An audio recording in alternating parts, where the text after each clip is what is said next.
Hi, my name is Chen, and I'm a junior at National Taiwan University, majoring in law and drama and theater, with a minor in sociology. I interned at leading cities as a gender equality and strategy fellow. Do I have an accent?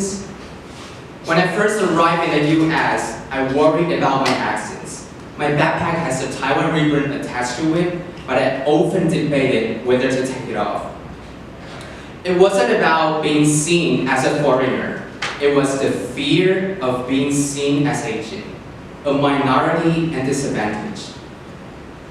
I'm always anxious about how people saw me, but it wasn't until an incident in Maine that I really feel what it means to be a minority. A few weeks ago, I traveled to Maine with some of my friends. Right before we got to our destination, a police car stopped us, took his passport, and left us waiting. Over 40 minutes passed, and we had no idea what we were stopped. With the current immigration climate in the US, we were honestly terrified. Later, back in Boston, when a murder happened near our apartment and the street filled with police, before I even knew what was going on, my first instinct was fear. Just fear. I never thought I would fear at the sight of police because in Taiwan, I'm part of a majority and fortunately don't have to experience these fears. But here in the US, I realized that anyone can find themselves in the position of weakness. I was taught with my roommate's friend Lily. When she learned I was from Taiwan, she started chatting about the difference between simplified Chinese and traditional Chinese, and even Taiwan's history. I was surprised and asked, "How do you know all of this?" She just shrugged and said, "I just don't want to be an ignorant jerk who only knows my own culture." At that moment, I was taken aback. I realized that understanding and respecting others and differences was not enough. I need to be proactive in understanding others' struggles and act on that understanding.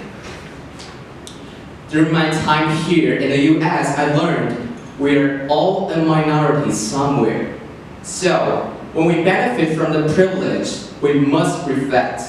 Are we unintentionally contributing to the dominance or oppressions of minority groups?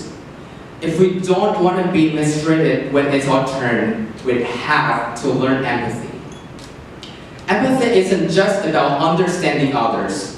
It's about examining our own roles in sustaining inequality and challenging the norms that allows it to persist. And if we can, we should speak up.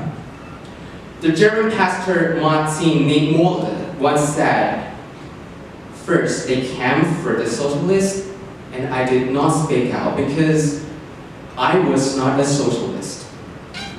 Then, they came for the trade unionists, and I did not speak out because I was not a trade unionist.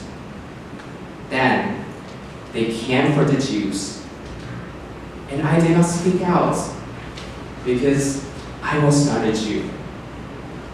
Then they came for me, and there was no one left to speak for me."